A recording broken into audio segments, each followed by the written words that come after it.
Good evening and welcome to TC Network. I am Tingnay Tim Hokip bringing you today's news. Today's top headlines include Manipur CM Biren Singh resigns ahead of no confidence motion. Congress slams as belated resignation. Demand for separate administration remains, says Kuki Group after Manipur CM's resignation. Biren Singh must be prosecuted for orchestrating ethnic violence, says Girish Chodankar. News in details. Hours after meeting with the BJP leaders including Union Minister Amit Shah in New Delhi, the Chief Minister of Manipur N. Biren Singh has tendered his resignation to the Governor Ajay Kumar Bala on Sunday evening. Chief Minister N. Biren Singh along with his Council of Ministers was set to face a no-confidence motion in the Manipur Assembly scheduled to begin today. Soon after returning to Imphal, Singh submitted his resignation letter to the Governor. He was accompanied by Bharatiya Janata Party in charge for Manipur Sambit Patra and BJP State President A. Sarda Devi and his Council of Ministers. A press statement issued by the Governor's Secretariat stated that the Chief Minister of Manipur N. Biren Singh yesterday submitted his resignation to Governor of Manipur Ajay Kumar Bala at Raj Bhavan in Imphal.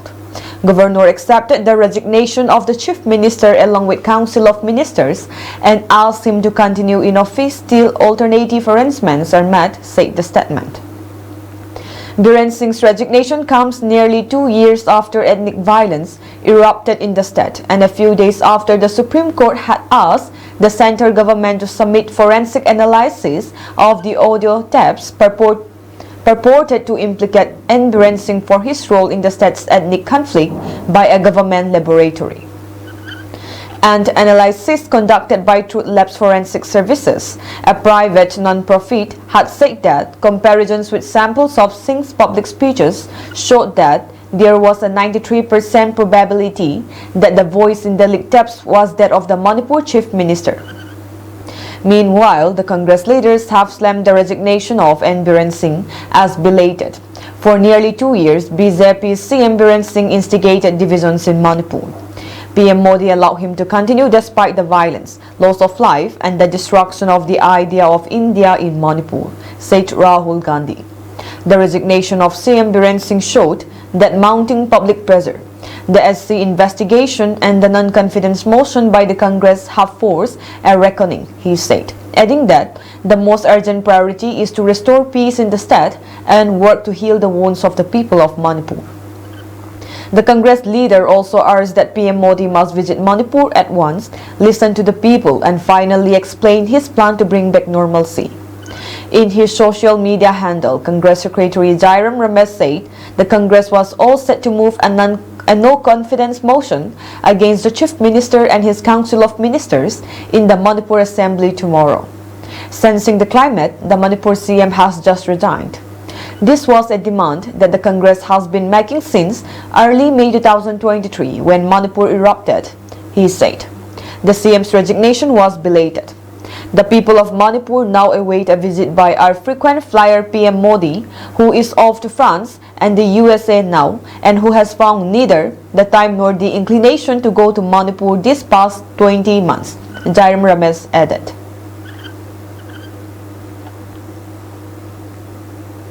Kuki organizations in conflict-torn Manipur on Sunday said their demand for separate administration remains the same despite the resignation of Chief Minister N. Biren Singh. Whether Biren Singh is CM or not, our demand for separate administration remains the same. We have been separated by the Meitei people and there's no going back. So much bloodshed has been shed. Only a political solution can redeem us, Ginja Bolzong, the spokesperson of Kuki Council, an apex body of major Kuki organization, said hours after Biren Singh submitted his resignation to Governor Ajay Kumar Bala. Bolzong was part of a 4-member delegation of the Kuki Council, which met the MHA officials in New Delhi on January 17. The council reiterated its demand for a separate administration with legislature comprising Kuki-dominated districts in Manipur. Reacting to Singh's resignation, Boltong said, "I believe he knew he would be voted out in the no-confidence voting in the Manipur Assembly, and to save his face, he must have submitted his resignation." He also said that Singh was worried over a petition in the Supreme Court in which the Kuki organization submitted an audio tape of the CM alleging his role in the Meitei-Kuki conflict that killed over 250 persons and displaced over 60,000 others. With his audio tape leak being taken up by the Supreme Court, I guess this time, even the BJP government can't do much to save him.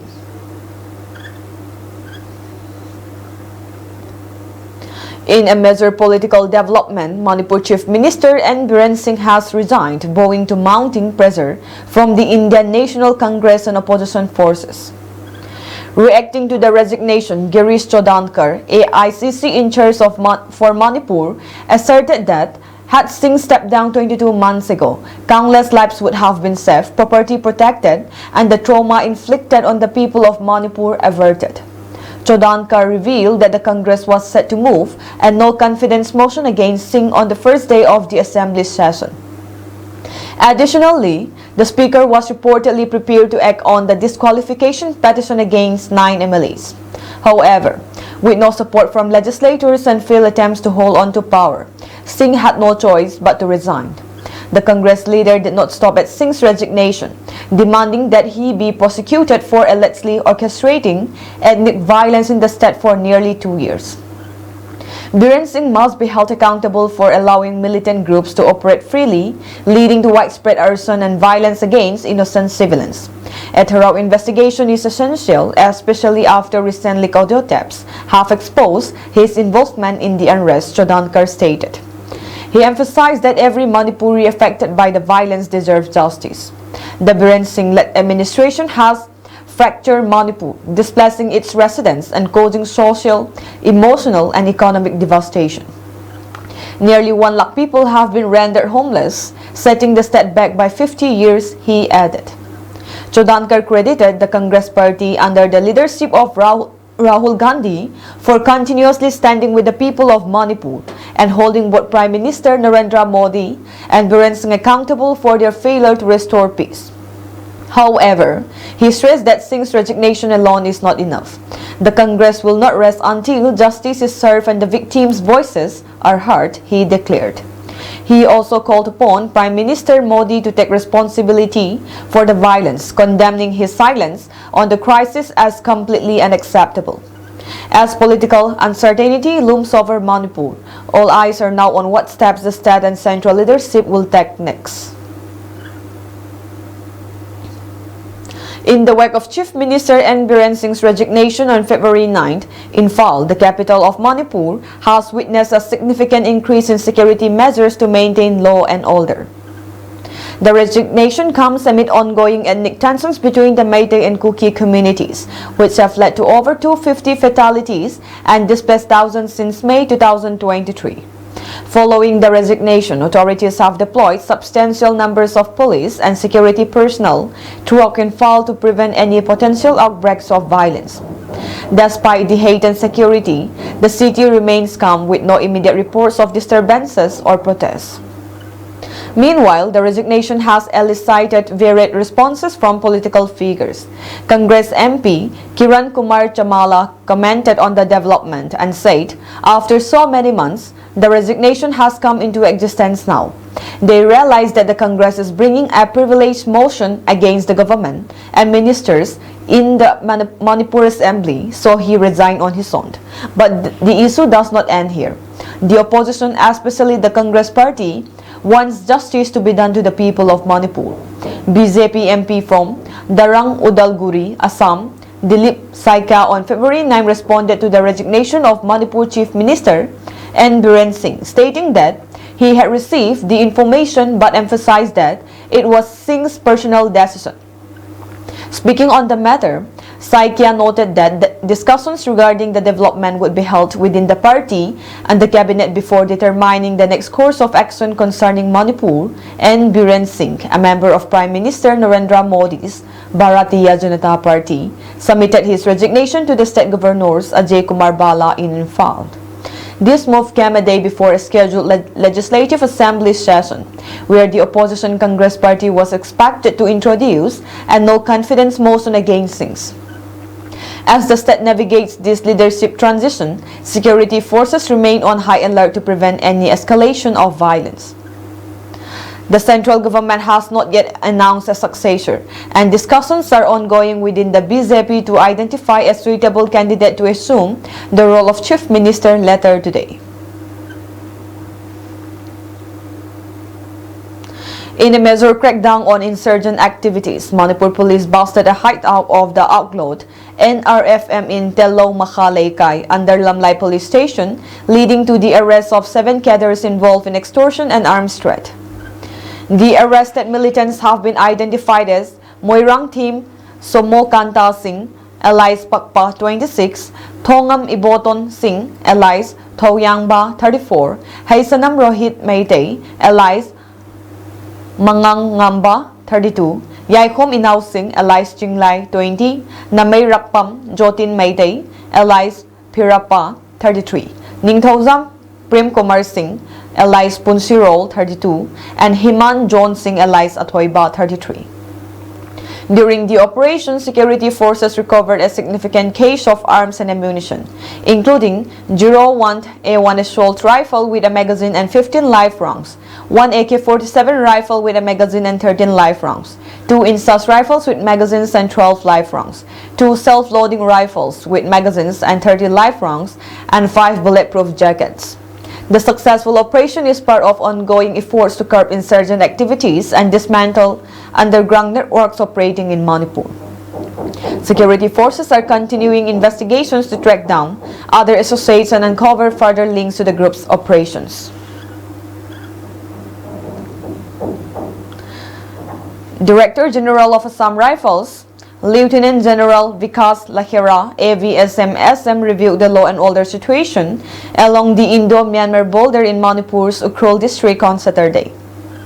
DZAR's visit came at a time when the situation along the border, especially at Kamzong and Tingnopal districts, ran high due to the exchange of gunfire between the United Insurgents based in Manipur and Myanmar-oriented Kuki National Army Burma, to which over 20 individuals lost their lives from January 27 to 31st last.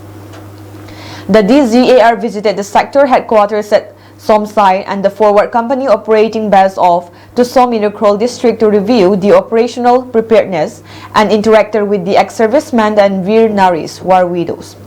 The DZAR also inspected the forward company operating base at Tusom and assessed its operational readiness. He lauded the troops for their unwavering commitment to border security and their relentless efforts to maintain peace and stability in the region.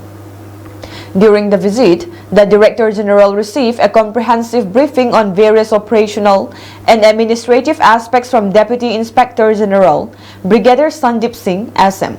Following the briefing, DZAR interacted with the troops, ex-servicemen and Veer Naris, engaging in meaningful discussions.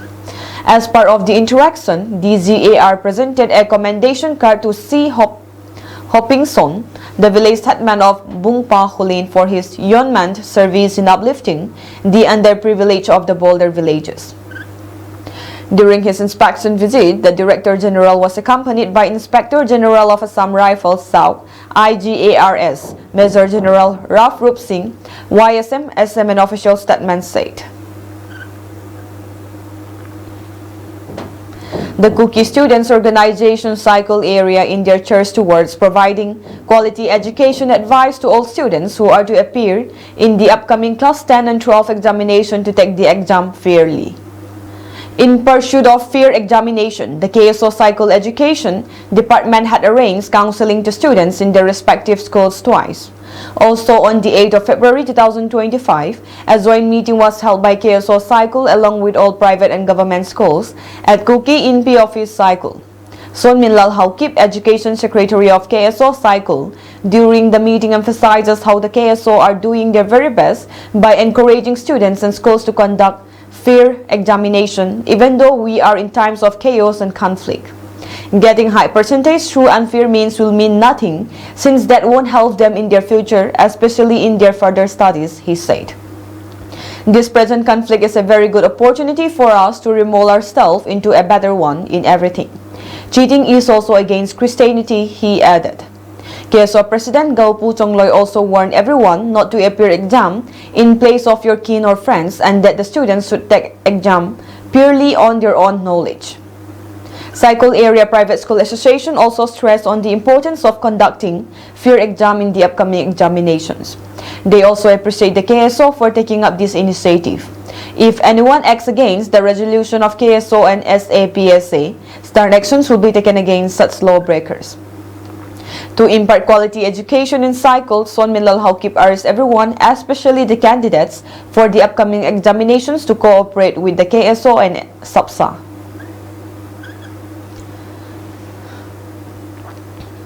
A wave of joy and gratitude swept through the Tuilang area as its people welcomed a long-awaited ambulance, marking a milestone in the region's healthcare services. The heartfelt moment was shared by the civil society organizations including the Tuilang Area Kuki Chief Association, Joint Monitoring Development Committee, Tuzang Vaichong Village Authority, and Tuzang Vaichong Youth Club, who expressed profound appreciation for this life-saving initiative. The ambulance, allocated by Health Services Manipur, is one of the departmental vehicles designated for emergency healthcare services. Its arrival signifies a beacon of hope for the people of Tuilang, who have long faced challenges in accessing timely medical care.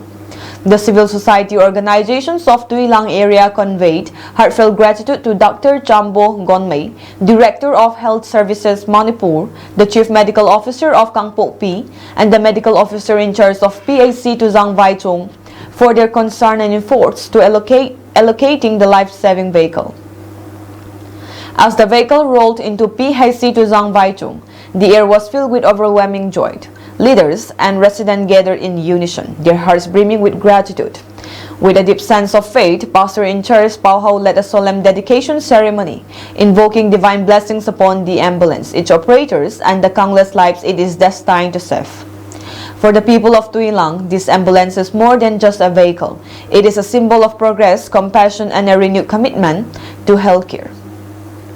It stands as a testament to the power of collective efforts and the unwavering spirit of a community determined to uplift its own.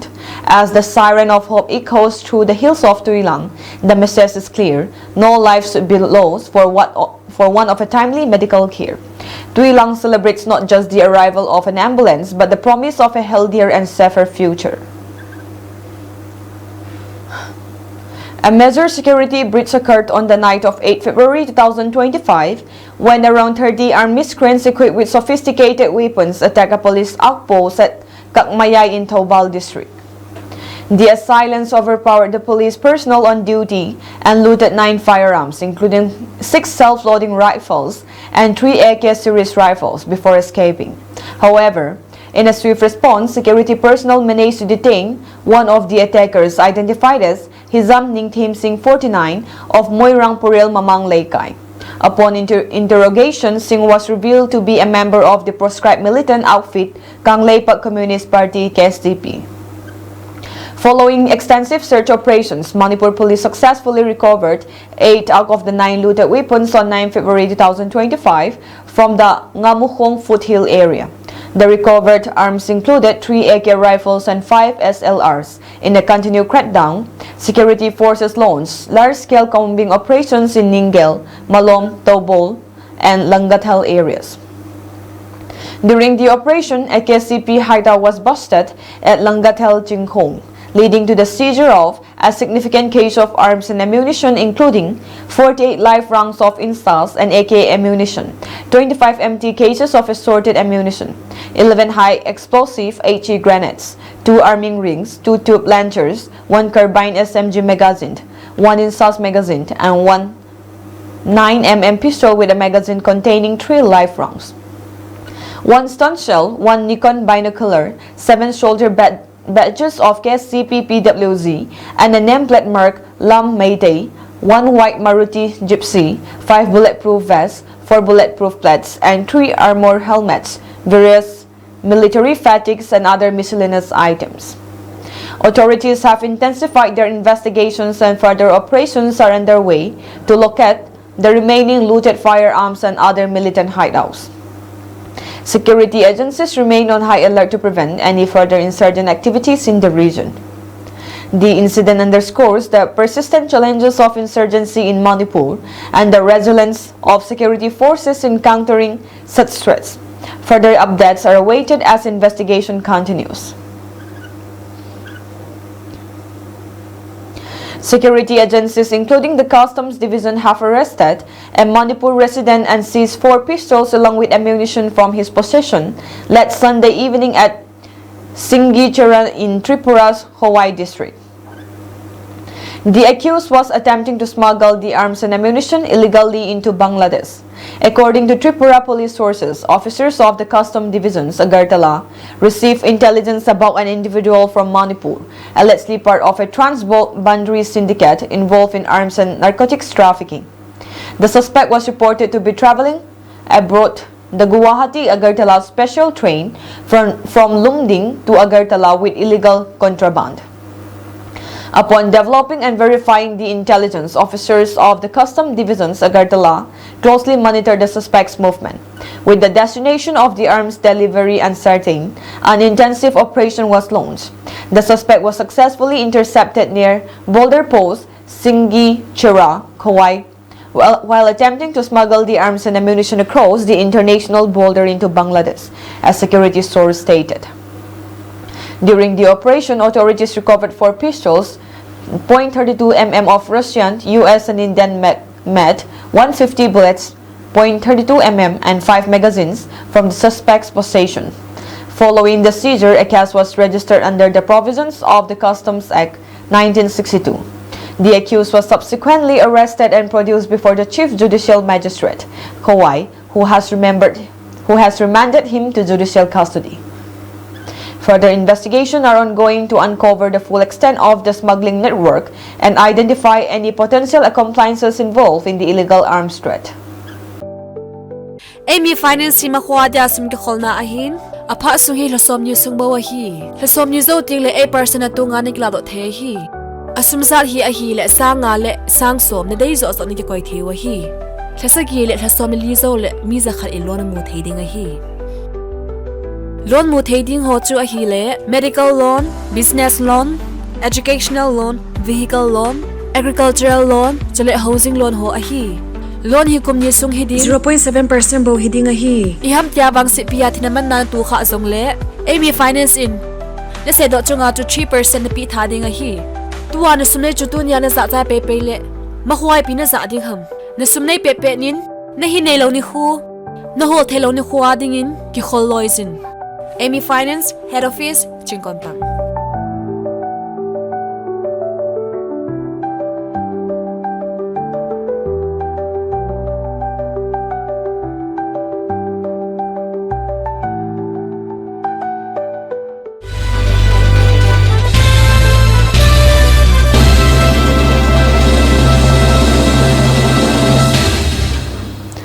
At least 31 Maoists, including 11 women and 2 security personnel, were killed in an encounter on Sunday at Indravati National Park in Chhattisgarh's Bijapur district.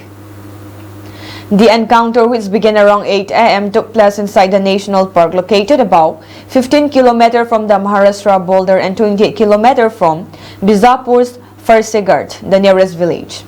Intermittent firing between Maoists and security forces went on till around 4 p.m., police said. The security personnel killed were identified as District Reserve Guard DRG Head Constable Naresh Dhruv, a resident of Baloda Bazar District, and Special Task Force STF Constable Vasit Rafti, a resident of Balot District. 2 other personnel, DRG Constable Jagu Kalmu and STF Constable Gulab Mandavi, were injured. They were part of an operation conducted by a joint team of DRG, STF, and Buster fighters, all state-level forces specializing in anti-Maoist operations. The operation began Friday after receiving information regarding the presence of Maoists in the national park. A major challenge for the security forces in the operation was that they did not have any forward base camps in the area, from where the nearest police camp is around 30 to 35 kilometers away.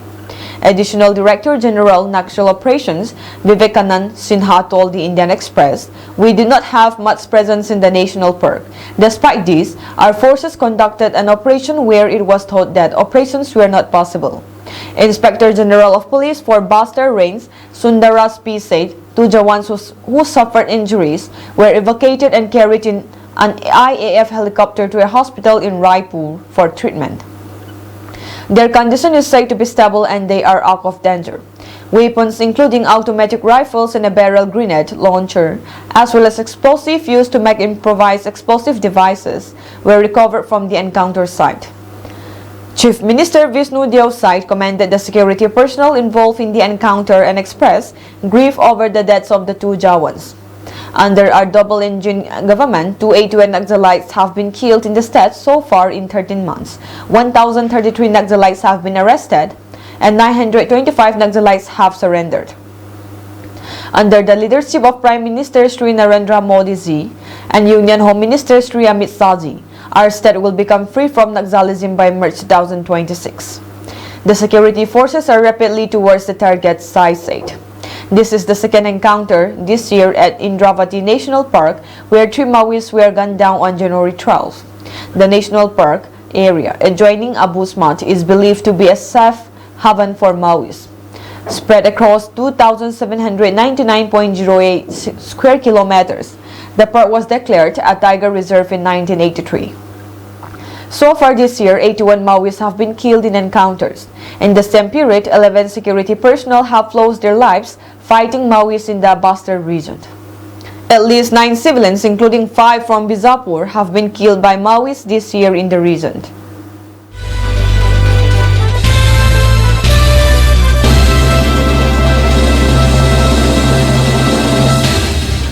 On the night of February 9, Russia launched 151 drones at Ukraine. Air defense operated in 14 regions. This was reported by the Air Force of the Armed Forces of Ukraine on Telegram. Russian drones were launched from 5 locations in Russia: Kursk, Oryol, Milerovo, Birnyansk, and Primorsko-Akhtarsk. The attack was repelled by aviation, anti-aircraft missile forces, electronic warfare units, and mobile fire groups of the Air Force and Ukraine's defense forces. Air defense forces destroyed 70 drones. Air defense was active in Kyiv, Kharkiv, Poltava, Sumy, Cherkasy, Chernihiv, Kirovohrad, Vinnytsia, Zhytomyr, Rivne, Volyn, Mykolaiv, Kherson, and Odessa regions. Additionally, 74 drones, which were decoys, were lost from radar without negative consequences. 2 drones remained airborne. According to the Air Force, the attack affected Kyiv, Sumy, Dnipropetrovsk, Kharkiv, Zhytomyr, and Volyn regions. That is all for today's news, and have a pleasant evening ahead.